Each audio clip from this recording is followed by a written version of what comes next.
میرے پیارے اسلامی بھائیوں، موت ایک ایسا سچ ہے کہ اس سچ کے بارے میں کوئی بھی منع نہیں کر سکتا ہے، اب وہ مسلمان ہو، غیر مسلم ہو، سنی ہو یا سنی نہیں ہو۔ آپ اگر کسی ایمان والے مسلمان سے جو نیک ہو، پرہیزگار ہو، سنی صحیح العقیدہ اگر کسی مسلمان سے بھی اگر معلوم کریں گے تو وہ یہی کہے گا کہ ہاں مجھے موت آنی ہے اور میں دنیا میں آیا ہوں تو ایک نہ ایک دن مجھے کوچ کرنا ہے۔ اب کس دن میرا انتقال ہو جائے، کس دن میری روح قبض کر دی جائے، قبض کی جائے، مجھے کچھ معلوم نہیں ہے۔ اگر کسی مسلمان ہی بے عقیدہ سے آپ معلوم کریں گے، جو بے نمازی ہو، بے عقیدہ ہو، اگر اس سے معلوم کریں گے تو وہ بھی یہی کہے گا کہ ہاں مجھے مرنا ہے۔ اگر کسی غیر مسلم سے بھی آپ معلوم کریں گے کہ آپ کو موت آنی ہے تو وہ یہی کہے گا کہ ہاں مجھے موت آنی ہے۔ اگر میں اس دنیا میں آیا ہوں تو مرنے کے لیے آیا ہوں، مجھے ایک دن اس دنیا سے جانا ہے۔ آپ دنیا کے جتنے مذہب ہیں، کسی بھی مذہب والے سے معلوم کریں کہ آپ کو مرنا ہے تو وہ ایک بار ہی میں اس بات کو کہہ دے گا کہ ہاں مجھے مرنا ہے۔ یہی دنیا کے اندر ایک ایسا سچ ہے جو اس کے بارے میں کوئی بھی جھوٹ نہیں بول سکتا ہے۔ ہر انسان یہی کہے گا کہ ہاں مجھے مرنا ہے، ہاں مجھے موت آنی ہے۔ تو میں اپنے پیارے اسلامی بھائیوں کی بارگاہ میں گزارش کروں گا کہ جب ہر دنیا کے انسان کو معلوم ہے کہ مجھے مرنا ہے تو پھر ہم کیسے موت سے بچ سکتے ہیں؟ پھر ہم موت کو کیوں یاد نہیں کرتے ہیں؟ ہمیں قبر بہت یاد کرتی ہے، کئی مرتبہ یاد کرتی ہے۔ یاد کرنے کے بعد میں سوچتی ہے اے غافل انسان، تو میرے اوپر اتنی اکڑ اکڑ کر کے چل رہا ہے، ایک دن تجھے میرے اندر آنا ہے۔ لیکن ہم اس دنیا میں اور اس زمین کے اوپر اس طرح سے اکڑ اکڑ کر کے چلتے ہیں، اس طرح اکڑ اکڑ کر کے چلتے ہیں، نہ کسی غریب کو ہم دیکھتے ہیں، نہ کسی امیر کو ہم دیکھتے ہیں، نہ کسی غلام کو دیکھتے ہیں، نہ کسی بادشاہ کو دیکھتے ہیں۔ بس ہم اپنی ہی پناہ میں رہتے ہیں، نہ ہم نیک کو دیکھتے ہیں، نہ ہم گنہگار کو دیکھتے ہیں۔ اس طرح سے ہم اپنی زندگیوں کو گزارتے ہیں کہ جیسے ہمیں مرنا ہی نہیں ہے۔ میرے بھائیوں، موت آنی ہے اور موت کا کسی کو نہیں پتا کہ اگر ایسا ہو کہ 40 سال ابھی عمر ہوئی ہے کہ ہمیں 60 سال میں مرنا ہے تو 20 سال ابھی باقی ہے، ہم 10 سال میں اپنے گناہوں کو معاف کروا لیں گے یا 20 سال میں اپنے گناہوں کو معاف کروا لیں گے۔ آپ کبھی قبرستان جائیے اور جانے کے بعد میں قبرستان میں جا کر کے دیکھیے کہ چھوٹی قبریں بھی آپ نے دیکھی ہوں گی، بڑی سے بڑی قبر بھی آپ نے دیکھی ہوگی۔ تو وہ قبرستان آپ کو چھوٹی قبر جب آپ دیکھتے ہیں، آپ کی نظر جب چھوٹی قبر پر پہنچتی ہے تو وہ قبر آپ سے کہتی ہے اے نادان، تو دیکھ اتنا بڑا ہو گیا لیکن یہ چھوٹی سی قبر ہے، یہ 5 سال کے بچے کی ہے، یہ 2 سال کے بچے کی ہے، اور اس سے چھوٹی قبریں ہوتی ہیں کہ یہ پیدا ہونے کے فوراً بعد میں مر گیا، یہ اس کی قبر ہے۔ تو آپ نے دیکھا ہوگا کہ پیدا ہونے کے فوراً بعد میں بھی مرتا ہوا دیکھا ہوگا، اور کچھ بچے تو ماں کے شکم سے ہی انتقال کیے ہوئے آتے ہیں، تو آپ نے ان کو بھی دیکھا ہوگا۔ اور جو 100 سال 150 سال اپنی زندگی کو گزار کر کے جاتے ہیں، آپ نے ان کی قبروں کو بھی دیکھا ہوگا۔ تو آپ یہ نہ سمجھیں کہ میرے 20 سال کی عمر ہے، میری 10 سال کی عمر ہے، میری 40 سال کی عمر ہے، میری 50 سال کی عمر ہے، ابھی اتنی عمر اور رہ گئی ہے، کیونکہ مرنے کے لیے کوئی وقت اور کوئی تاریخ مقرر نہیں۔ لیکن جب جس کی موت آ گئی وہ 10 سال نہیں دیکھتی ہے، 50 سال نہیں دیکھتی ہے، 100 سال نہیں دیکھتی ہے، 2 سال نہیں دیکھتی ہے، 3 سال نہیں دیکھتی ہے، بلکہ جس کی موت جس وقت لکھی ہوتی ہے پھر اسے موت آنے والے فرشتے کو کوئی غم اور کوئی ملال نہیں ہوتا ہے۔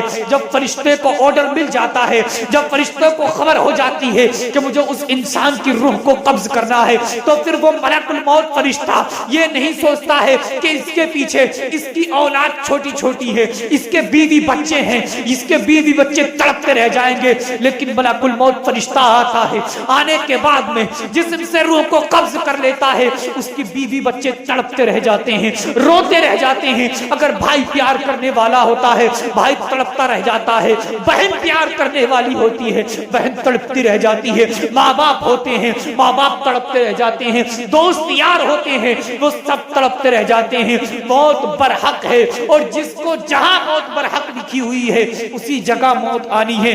ایک مرتبہ حضرت سلیمان علیہ السلام کے دربار میں ایک شخص آیا. آنے کے بعد میں بہت پریشان پسینے سے بھیجا ہوا حضرت سلیمان علیہ السلام کی بارگاہ میں آیا. آنے کے بعد میں کہتا ہے حضور آپ کی حکومت ہواؤں پر ہے, ہوا کو حکم دے کہ وہ مجھے سرزمین ہند میں جا کر کے چھوڑ دے.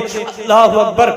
حضرت سلیمان علیہ السلام نے معلوم کیا آخر معاملہ کیا ہے, آپ یہ تو بتائیں. وہ شخص کہتا ہے حضور ابھی ابھی میں نے ملک الموت کو دیکھا ہے, وہ مجھے گھور گھور کر کے دیکھ رہا تھا. اللہ اکبر. وہ شخص کہتا ہے حضور آپ ہوا کو حکم دیجئے وہ مجھے سرزمین ہند میں چھوڑ دے, یہاں سے مجھے دور بھیج دے. اللہ اکبر. کہتا ہے ملک الموت سے مجھے ڈر لگ رہا ہے, مجھے سرزمین ہند بھیج دیجئے. اللہ اکبر. حضرت سلیمان علیہ السلام نے اس کی بات کو سنا اور سننے کے بعد میں ہوا کو حکم دیا. ہوا نے اس کو اٹھایا اور اٹھانے کے بعد میں سرزمین ہند چھوڑ آئے. اب کچھ دیر کے بعد میں اللہ اکبر ملک الموت حضرت سلیمان علیہ السلام کی بارگاہ میں حاضر ہوتے ہیں. ہونے کے بعد میں عرض کرتے ہیں کہتے ہیں حضور آپ نے حکم دیا ہوا کو, ہوا نے سرزمین ہند میں اس کو چھوڑ دیا. جیسے ہی وہ سرزمین ہند میں پہنچا, پہنچنے کے بعد میں اس کا وقت موت کا ہو چکا تھا. میں نے اس کی پہنچنے کے بعد میں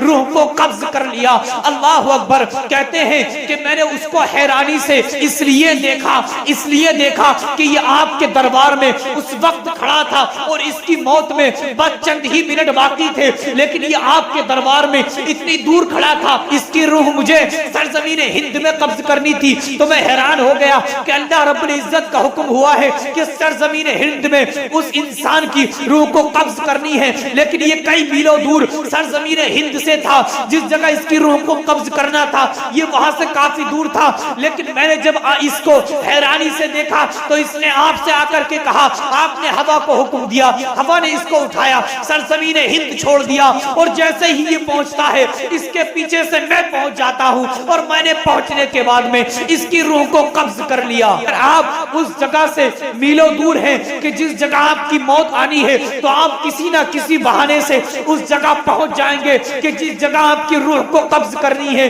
اور جس منٹ اور جس سیکنڈ اور جس گھنٹے اور جس دن میں اور جس سال میں موت مقرر ہے اسی وقت موت آنی ہے اور اسی جگہ موت آنی ہے. تو ہمیں موت کا انتظام کرنا چاہیے, ہمیں اس قبر کا انتظام کرنا چاہیے. یہ دنیا والے صرف قبر تک آتے ہیں اور کچھ لوگ تو قبر تک بھی نہیں پہنچ پاتے ہیں, اور کچھ لوگ جنازے میں شریک بھی نہیں ہو پاتے ہیں, کچھ لوگ نماز جنازہ کو بھی ادا نہیں کرتے ہیں, نماز جنازہ بھی نہیں پڑھتے ہیں. تو ہم دنیا سے کیوں یاری کریں جو ہماری قبر میں آنے کے بعد میں ہمیں سہارا دینے والا ہے. ہمیں اس کی سنتوں پر عمل کرنا چاہیے. جو ہمیں ہماری قبر میں آنے کے بعد میں سہارا دے گا ہمیں اس کے بتائے ہوئے راستے پر عمل کرنا چاہیے. جب مرنے کے بعد میں ہم اپنی قبر کے اندر جائیں گے تو مصطفیٰ جان رحمت ہماری قبر میں آئیں گے اور فرشتے آنے کے بعد میں ہم سے سوال کریں گے تو انہیں دنیا میں کیا مانتا تھا. تو اس وقت ہم مصطفیٰ جان رحمت صلی اللہ تعالیٰ علیہ وآلہ وسلم کو دیکھنے کے بعد میں کھڑے ہو جائیں گے اور ہم کہیں گے کہ ہم اپنی محفلوں میں اپنے ذکر میں جب مصطفیٰ جان رحمت پہ لاکھوں سلام پڑھتے تھے تب ہم کھڑے ہو کر کے سلام پڑھتے تھے, اور جس کی بارگاہ میں ہم سلام پہنچاتے تھے وہ ہمارے پیارے نبی یہی تو ہیں. تو ہم کہیں گے کہ جب ہم دنیا میں رہنے کے بعد میں اپنی محفلوں میں وہ مدینہ شریف میں رہتے تھے تب ہم جب سلام پڑھتے تھے تو کھڑے ہو کر کے سلام پڑھتے تھے.